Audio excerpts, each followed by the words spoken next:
This map represents the real backbone of the world's economy. This is one of the most important enclaves on the planet, the Strait of Hormuz.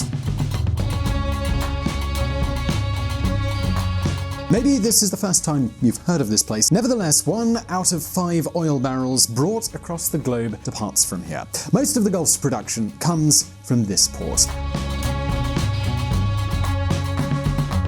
As you can see, we have 3 countries here: the United Arab Emirates, Oman, and the Islamic Republic of Iran. So this place, it could become the battlefield for a war between America and Iran. And believe me, the scenario, it actually seems pretty likely. In fact, the only reason there is no war between these 2 countries now is because of a last-minute decision taken by Donald Trump himself. By the end of this video, you'll understand what's going on in this very important region of the world.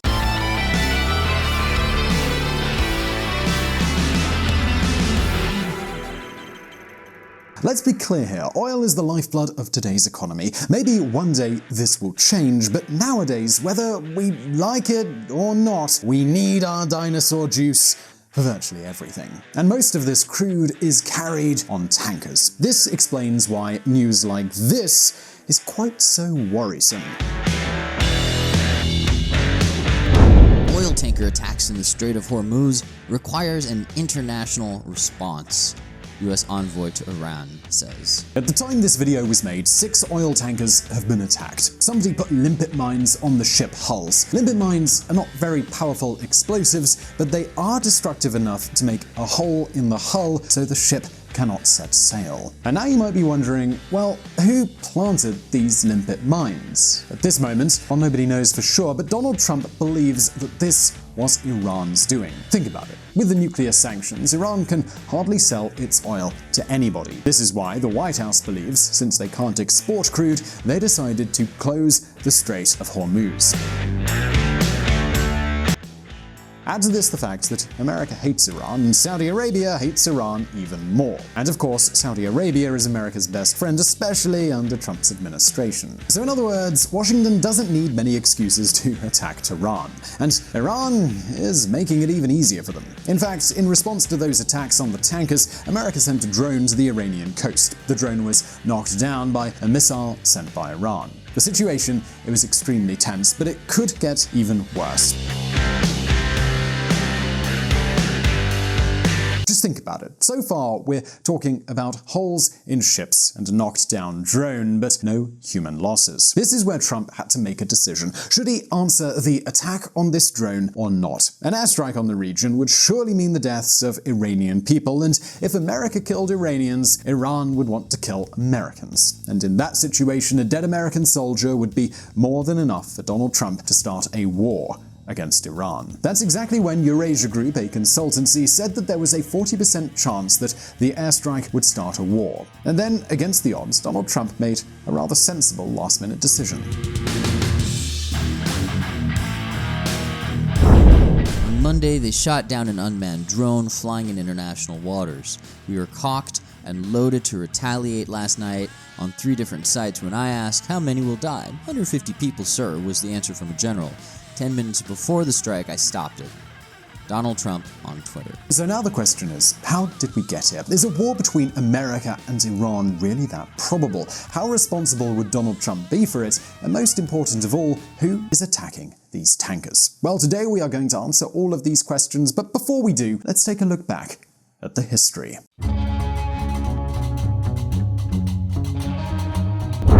Unintended consequences. On VisualPolitik, we have a series of videos devoted to the Iran sanctions. If you want to understand all of this in depth, you should check it out. But I'll make a quick summary for everyone who's new to this channel. For years, Iran was isolated from international trade as a punishment for its nuclear program. In the year 2015, Obama made a deal with Tehran. Basically, the United States would lift most of the trade embargo in exchange for Iran stopping its manufacturing of nukes. All of a sudden, Iran could restart its oil exports.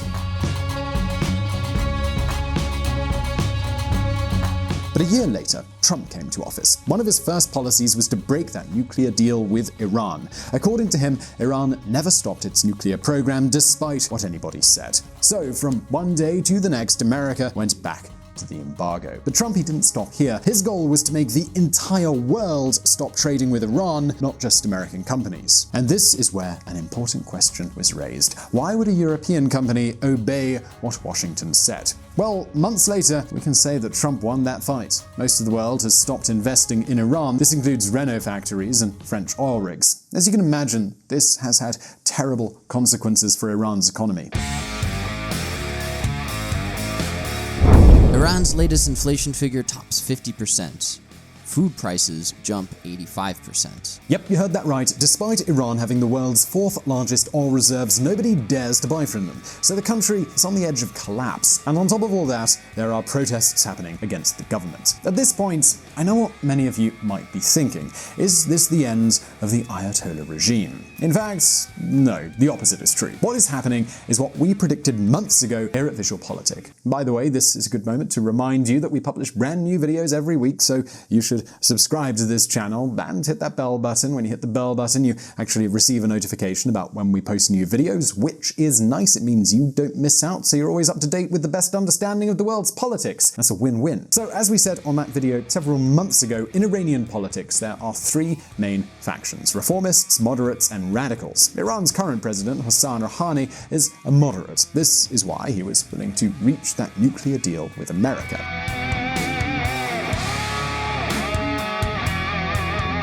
But after the conversations failed, his political capital fell to its lowest point. And who wins in this scenario? Well, yes, that would be the radicals, those who wanted to keep the nuclear program at any cost and never wanted to talk with the White House. So among these radicals, we have a very important group: the Islamic Revolutionary Guard. The Islamic Revolutionary Guard is an elite group created in order to maintain the values of the Ayatollah Revolution. They have state-of-the-art weapons and world-class trainings, and believe me, they have never been as powerful as they are right now.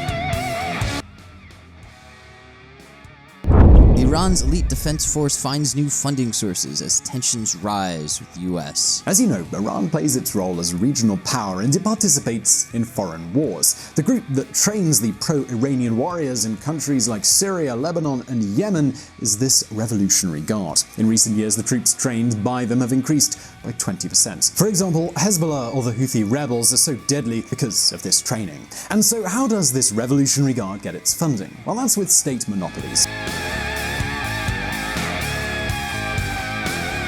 A good share of Iran's economy is in their hands. For example, the Iranian telecom company is owned by them, and in the past few years, many other businesses are falling under their control. Here's another example. Total is a French oil company. With the Trump sanctions, they had to abandon all of their oil rigs. So guess who's taking them now? Yeah, exactly.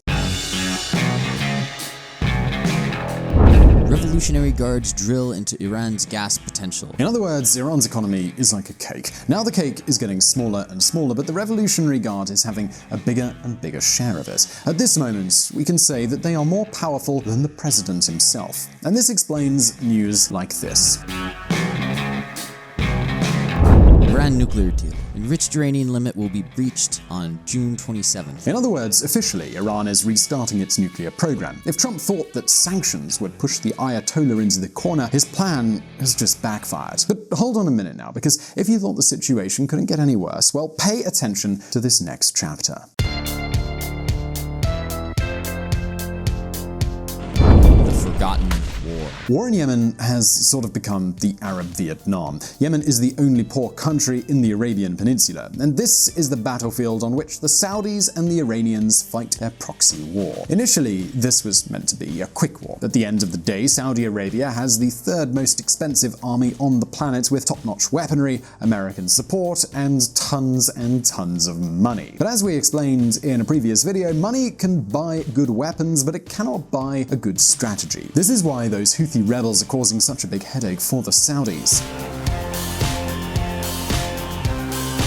And this is a hell of a problem. Despite losing the war, the Saudis have enough money to keep fighting without surrendering. As long as America and the UK keep sending weapons, Saudi Arabia will keep bombing. And as long as Iran keeps supporting the Houthis, the war in Yemen won't budge. Nowadays, the violence in the region is so insane that it's reached beyond Yemeni borders. Yemen's Houthi rebels strike Saudi airport. This year, in 2019, the Houthi rebels attacked a power plant and an oil pipe in Saudi territory. But if you thought that was bad enough, here's the news that has shaken the world's economic backbone.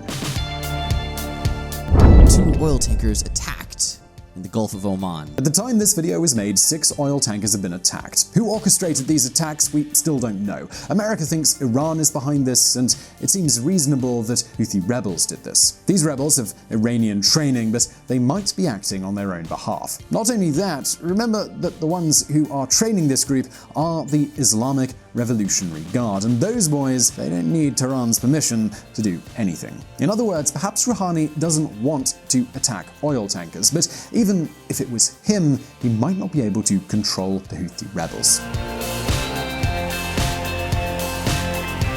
Anyway, this is all just speculation. The truth is, at the time we made this video, nobody has claimed responsibility for these attacks. Meanwhile, America has sent 1,500 troops to the area. This means that so far Uncle Sam can secure the Strait of Hormuz, but there are still big risks. You see, no matter how much military presence you have, there can always be somebody putting a mine on one of those tankers. It doesn't have to be a big attack, nobody dies, but this mine is big enough to blast a hole in the hull and stop the tanker from sailing. And what does this all mean? Well, this means that the companies that insure those tankers might raise their premiums, and this would have a direct effect on oil prices worldwide. All of this means that whatever military presence they send, America needs a diplomatic solution. But Iranians, they don't trust Donald Trump. After all, he is the one who broke a previously signed deal, so, well, who can do this job? Well, let's have a look, shall we? Our man in Tokyo. Remember Shinzo Abe, the Japanese Prime Minister? Anytime we talk about him on VisualPolitik, it's because we're talking about economics, a crisis, or the Olympic Games. The truth is, Japan has never been big on diplomacy until now. In June of 2019, Shinzo Abe traveled to Tehran to hold negotiations on behalf of Donald Trump. At the end of the day, who wouldn't trust the Japanese? I mean, who wouldn't want to have a beer with that guy? Or accept his friendship request on Facebook. It's Uncle Shinzo, your Japanese best friend. So, did this plan work? Well, the answer is a clear and resounding no. 2 Japan-bound tankers reportedly attacked near Strait of Hormuz. That's what I call not receiving somebody with open arms. So, in conclusion, Shinzo Abe returned home sad, and Donald Trump started to do his thing. After the attack on those tankers, America sent the drone to spy on the Iranian coast, and well, what do you think happens? Well, I told you before, the Iranian army, they shot it out of the sky. And right at this moment, the tension was higher than ever. At this very moment, the consultancy Eurasia Group raised the chance of war from 30 to 40%, and it could get even worse. So what could Donald Trump have done after his drone had been knocked down? On the one hand, he could have made an airstrike, but this would have probably ended with the loss of human lives. And if then Iran had answered with another airstrike, some American soldiers might have died. And dear viewer, if an American died during this conflict, Trump would be almost forced to start a war. And now you might be wondering, well, does America want a war here? And, well, it would really make no sense whatsoever. First of all, as we've seen, Iran has a really big and well-trained army. And we're talking about a country of 80 million people here. This is twice as many people as are in Iraq. But not only that, do you really think anybody wants to have a war at the Strait of Hormuz? In this case, America and the rest of the world has much more to lose than Iran. At the end of the day, Iran cannot export most of its oil, and nobody wants such a big spike in the market price of oil. So now the question goes to all of you. Do you think that despite everything, we'll end up witnessing a war between America and Iran? Do you think the Iran nuclear sanctions were a good idea? How would you solve this problem? Well, please leave your answer in the comments section below. Also, do visit our friends at reconsidermedia.com, the podcast that provided the vocals in this episode that were not mine. And don't forget, we publish brand new videos every week, so subscribe to this channel and hit that bell button so you don't miss out on any posts. And if you like this video, give us a thumbs up. And as always, I'll see you next time. If you want to learn more about politics and world affairs and hear some more of my lovely voice, come check out the Reconsider podcast, where we don't do the thinking for you. Find Reconsider at www.reconsidermedia.com or on Apple or Google Play or your favorite podcatcher.